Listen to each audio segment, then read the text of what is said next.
Hello friends, welcome back to success spark academy YouTube channel.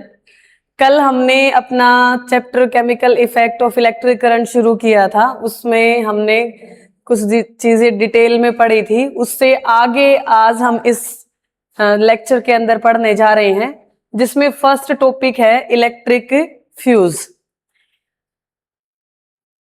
क्या है electric fuse? Essential protection, safety first. इसमें क्या बता रहा है, जो भी हम हमारे घर के बाहर इलेक्ट्रिक फ्यूज यूज करते हैं वो क्या करेंगे, हमारे घर को इलेक्ट्रिक शॉक से बचाते हैं। कैसे बचाते हैं और ये काम कैसे करता है?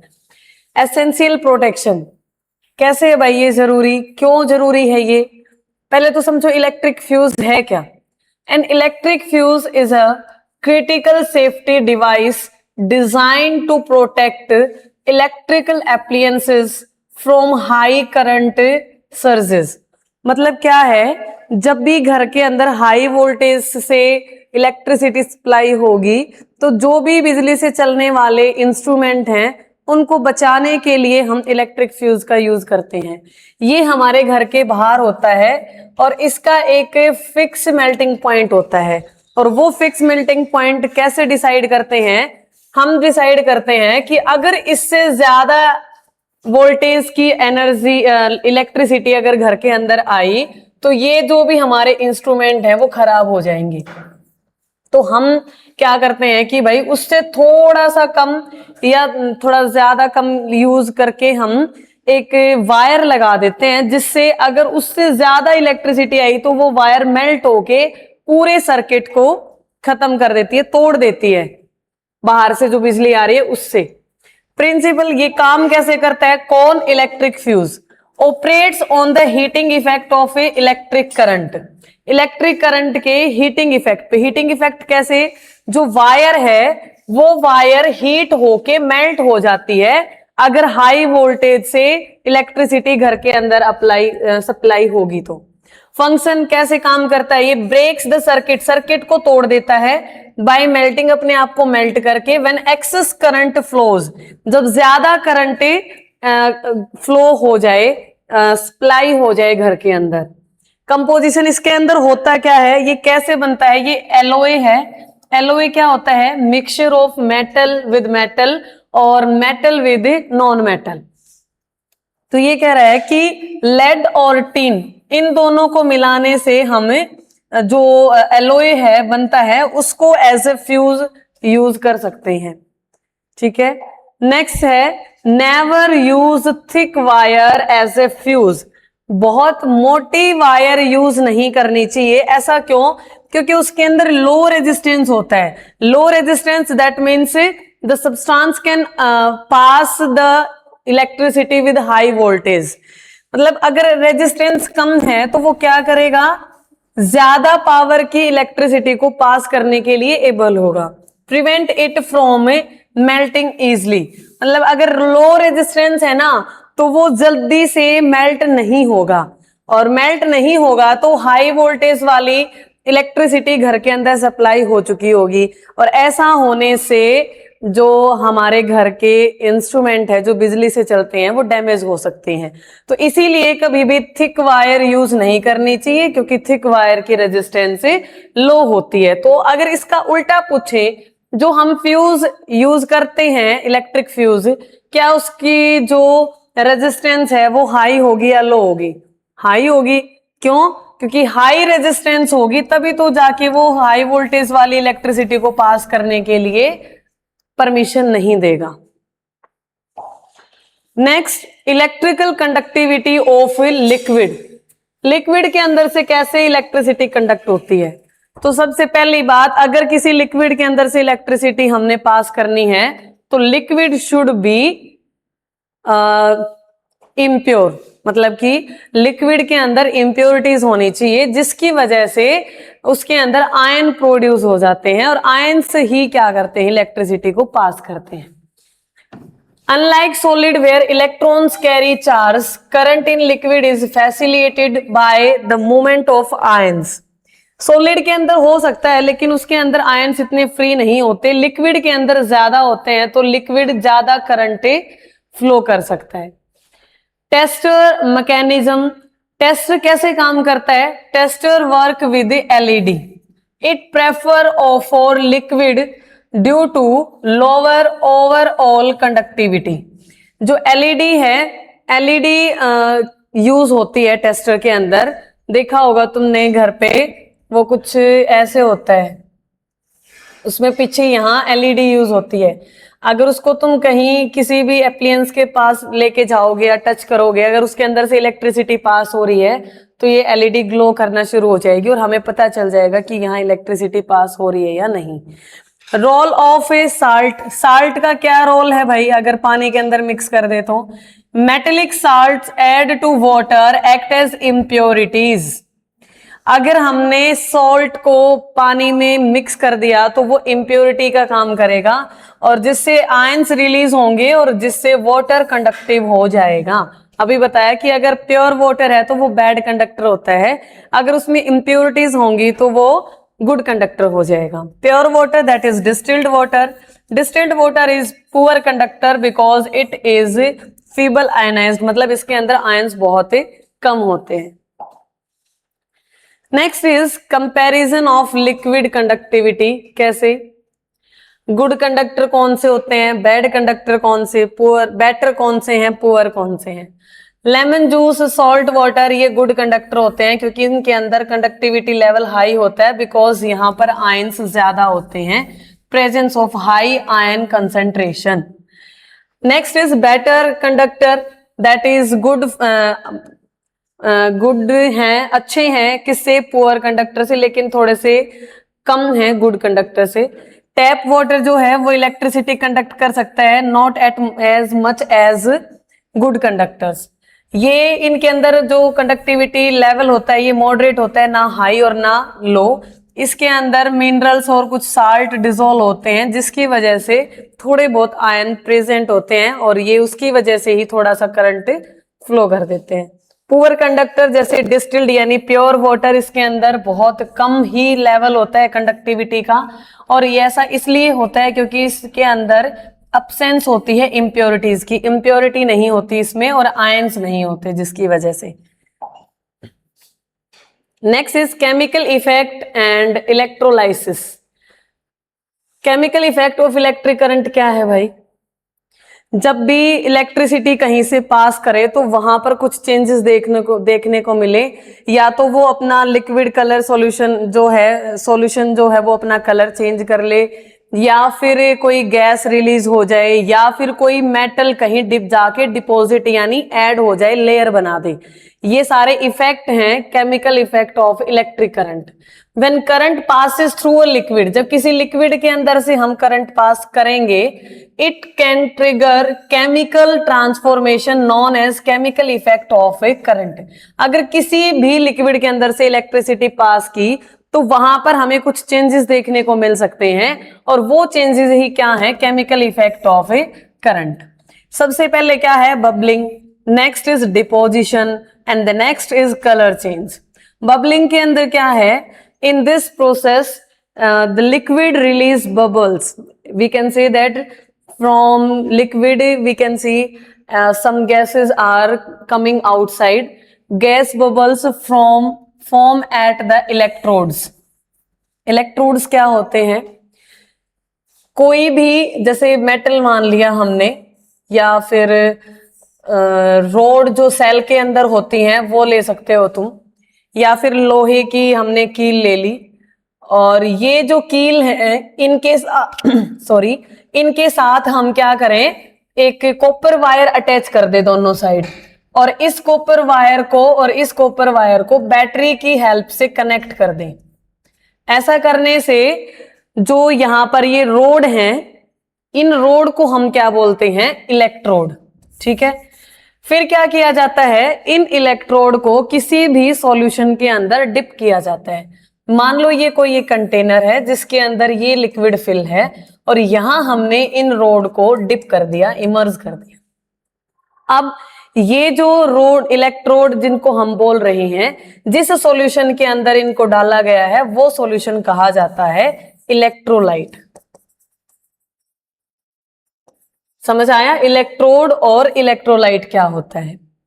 केमिकल इफेक्ट हम पढ़ रहे हैं। बबलिंग यानी जो इलेक्ट्रोड्स हैं वहां पर क्या देखा जा सकता है, जब भी इस सिनेरियो के अंदर हम इलेक्ट्रिसिटी पास करेंगे ना, तो यहाँ पर जो ये दोनों इलेक्ट्रोड हैं इनके आसपास हम देखेंगे कि कुछ बबल्स फॉर्म हो रहे हैं, और यहाँ हम बोल सकते हैं कि जो गैस है वो रिलीज हो रही है।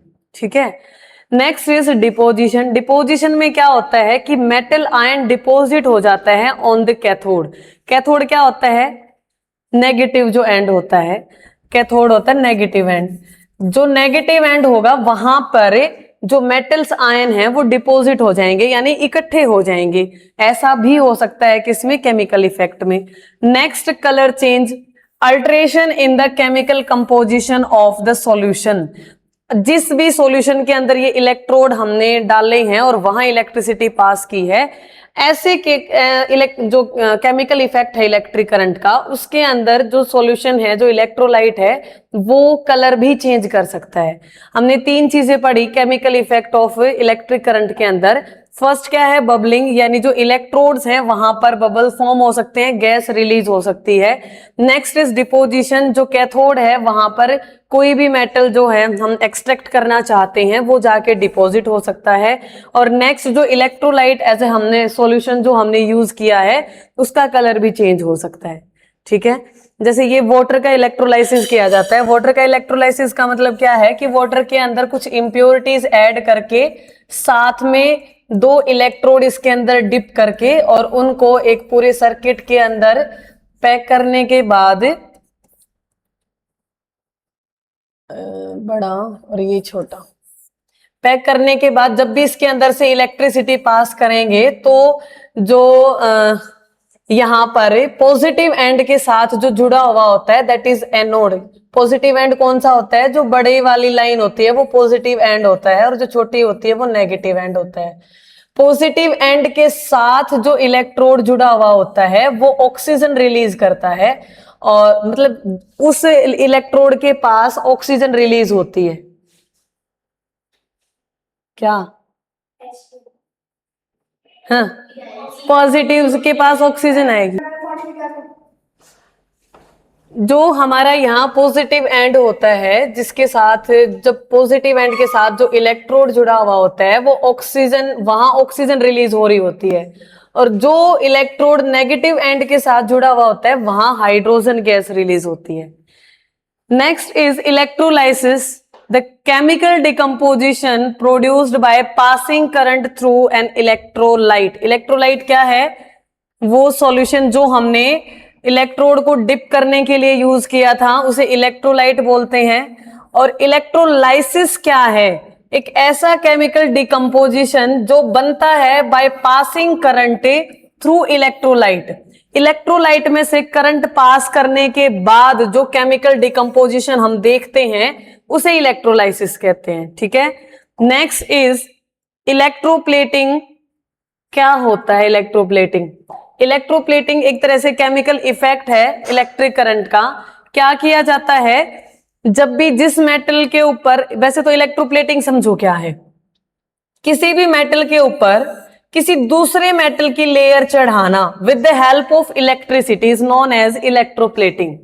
Electroplating is the process of depositing, यानी ऐड करना, a thin layer of desired, यानी जौन सा मेटल हम चाहते हैं उसके ऊपर, over another object using electric current.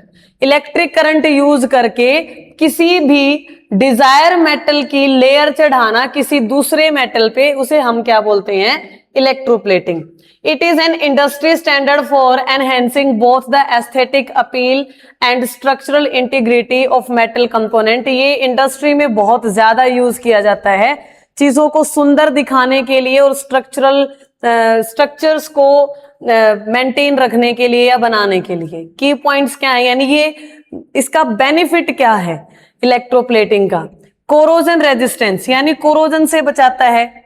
Improve durability, यानी उसका टाइम पीरियड इंक्रीज करता है। साइनी एंड डेकोरेटिव फिनिश, और बहुत अच्छी लुक देता है। ये है इलेक्ट्रोप्लेटिंग के बेनिफिट। होता कैसे है? ये शायद नेक्स्ट पे है, नहीं उससे नेक्स्ट पे मिलेगा। अभी यहां पर ये यूज कहां कहां हो रहा है वो देख लेते हैं। ज्वेलरी के अंदर यूज होता है, जो सिल्वर की जो गहने होते हैं उनके ऊपर हम गोल्ड की लेयर चढ़वा लेते हैं ताकि सुंदर दिखे और किसी को पता ना चले कि ये सिल्वर की है। Inexpensive jewelry is coated with a thin layer of gold or silver to provide a premium finish and increase market value. अच्छा दिखाने के लिए, प्रीमियम दिखाने के लिए, उसकी वैल्यू को ज्यादा दिखाने के लिए हम क्या करते हैं, सिल्वर के ऊपर या फिर किसी दूसरे मेटल के ऊपर सिल्वर और गोल्ड की लेयर चढ़ाते हैं। क्रोम कोटिंग क्या होता है, ऑटोमोटिव पार्ट्स लाइक जैसे रिम है, टैप्स हैं, हैंडल हैं, ये प्लेटेड किए जाते हैं, यानी इनके ऊपर लेयर चढ़ाई जाती है with chromium to provide high lustre and scratch resistance. मतलब इनको ज्यादा चमकीला दिखाने के लिए और स्क्रैच से ज्यादा स्क्रैच ना लगे, स्क्रैच से बचाने के लिए हम क्रोमियम की प्लेट चढ़ाते हैं। ये शाइनी मेटल होता है जो हम लोहे के ऊपर चढ़ा सकते हैं, जैसे जो रिम होते हैं हमारे साइकिल के या व्हीकल्स के, टैप होती हैं, उनके ऊपर क्रोमियम की लेयर चढ़ाई जाती है। गैल्वेनाइजेशन क्या है, आयरन के जितने भी ऑब्जेक्ट हैं उनके ऊपर जिंक की लेयर चढ़ाना गैल्वेनाइजेशन कहलाता है। ऐसा क्यों किया जाता है, ताकि आयरन को क्या किया जाए, कोरोजन से, रस्टिंग से बचाया जाए। Prevent rusting and atmospheric corrosion widely used in construction. जो कंस्ट्रक्शन में हम मेटल्स यूज करते हैं ज्यादातर उसके ऊपर ये एप्लीकेशन यूज होती है। नेक्स्ट इज क्या होना चाहिए इलेक्ट्रोप्लेटिंग के लिए, क्या क्या मेन चीजें हैं जो नेसेसरी हैं। सरफेस क्लीनलीनेस, मतलब जिस भी सरफेस के ऊपर आप इलेक्ट्रोप्लेटिंग करना चाहते हो वो बिल्कुल क्लीन होना चाहिए। The base metal object must be completely free from rust, oil, dust. ठीक है।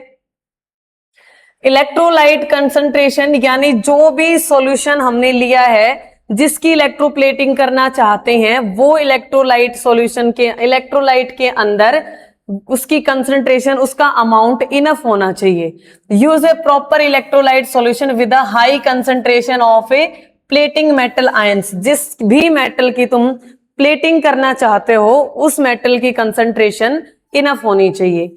Anode placement, anode is a positive and the metal to be deposited, the source metal must always be connected as the anode। क्या कह रहा है कि zone सा भी metal तुमने डिपॉजिट करना है, टू बी डिपॉजिट, जोन सा भी मेटल डिपॉजिट करना चाहते हो, जैसे हम लोहे के ऊपर, आयरन के ऊपर जिंक की करना चाहते हैं, तो इस लोहे के ऊपर करना चाहते हो ना, तो इसे तुम्हें एनोड यानी पॉजिटिव एंड पे रखना पड़ेगा। नेक्स्ट कैथोड प्लेसमेंट क्या है, ऑब्जेक्ट टू बी कोटेड, यानी जिस ऑब्जेक्ट को नहीं ये मैंने उल्टा बता दिया। ये क्या कह रहा है कि मेटल टू बी डिपॉजिट, यानी जो मेटल डिपॉजिट करना है, करना कौन सा है, जिंक करना है, किस पे करना है, आयरन पे करना है, तो जो भी डिपॉजिट करना है वो क्या होगा, एनोड के साथ होगा, और जिस पर करना है वो कैथोड के साथ होगा। ठीक है, एक बार फिर से देख लीजिए। एनोड प्लेसमेंट यानी एनोड पर कौन सा होना चाहिए, जिस भी मेटल की तुम्हें, जिस भी मेटल को डिपॉजिट करना चाहते हो, जैसे तुम्हारे पास चांदी का कोई भी गहना है, सिल्वर, उसके ऊपर तुम्हें गोल्ड की लेयर चढ़ाना चाहते हो। ठीक है, तो मेटल टू बी डिपॉजिट, कौन सा डिपॉजिट करना चाहते हो, गोल्ड। ठीक है, तो गोल्ड हम एनोड पे लेके चलेंगे, और ऑब्जेक्ट टू बी, किस ऑब्जेक्ट को करना चाहते हो, सिल्वर को करना चाहते हो, तो इसको कैथोड पे लेके जाओगे और इसको एनोड पे लेके जाओगे। ठीक है। Electrical cell primary and secondary cell होते हैं, प्राइमरी सेल होते हैं, सेकेंडरी सेल होते हैं, और कॉम्बिनेशन ऑफ सेल से बैटरी बनती है। प्राइमरी सेल का काम क्या होता है, एक्शन, क्या उसमें रिवर्सिबिलिटी होती है, उसका लाइफ साइकिल क्या होता है, कहां पर ये यूज किया जाता है, सेम सेकेंडरी सेल में। प्राइमरी सेल के अंदर केमिकल एनर्जी को इलेक्ट्रिकल एनर्जी में कन्वर्ट करते हैं, बट सेकेंडरी सेल के अंदर क्या होता है, केमिकल को इलेक्ट्रिकल में, इलेक्ट्रिकल को केमिकल में चेंज करते रहते हैं। इसका मतलब क्या है, ये रिवर्सिबल है, रिवर्सिबल दैट इज रिचार्जेबल है, और ये इरिवर्सिबल है, यानी एक ही बार इसको हम जितना चार्ज करना है करके उतना यूज करते हैं। लाइफ साइकिल क्या है इसका, discarded after chemicals are spend, यानी जो भी केमिकल इसके अंदर हमने फिट किया था, अगर वो पूरा केमिकल हमारा यूज्ड हो चुका है उसके बाद ये वर्किंग में नहीं रहेगा। और इसका क्या है, मल्टीपल यूजेस साइकिल, इसको अगर इसकी बैटरी कम हो जाती है फिर से चार्ज करो यूज करो, चार्ज करो यूज करो। Example is your mobile phone. कहाँ यूज होता है, रिमोट के अंदर, क्लॉक्स के अंदर जो सेल हम डालते हैं वो प्राइमरी सेल होते हैं, और सेकेंडरी सेल जो हमारे फोन में बैटरी होती है, लैपटॉप में होती है, ये हमारी सेकेंडरी सेल होते हैं। ठीक है। सोलर बैटरीज एंड जनरेटर ये कैसे काम करते हैं, क्या यूजेस हैं इनके। These cells convert solar energy direct into electrical energy.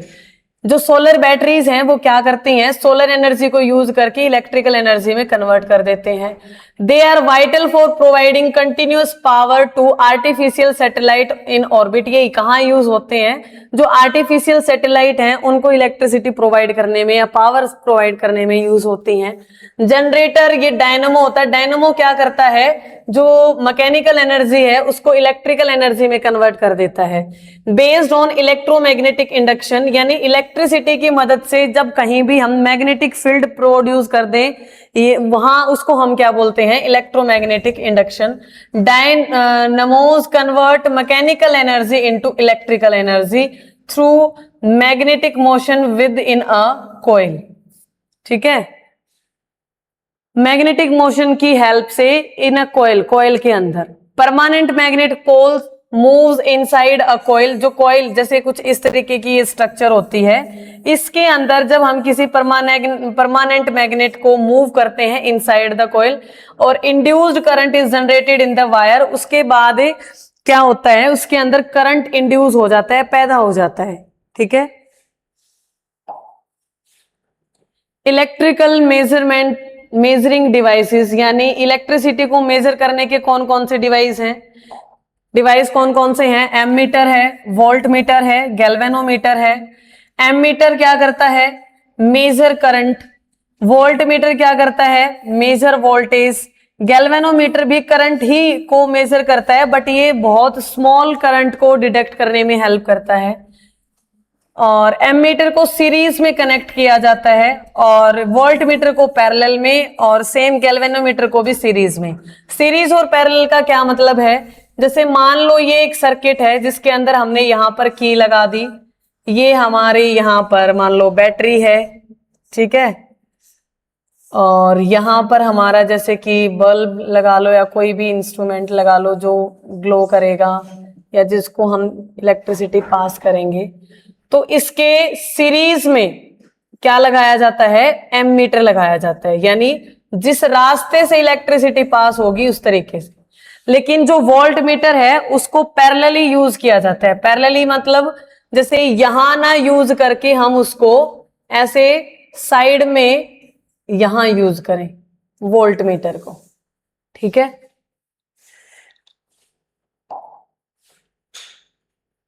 आज के लिए इतना ही। कल हम इससे रिलेटेड क्वेश्चंस प्रैक्टिस करेंगे। Thank you so much. कितनी देर की हुई?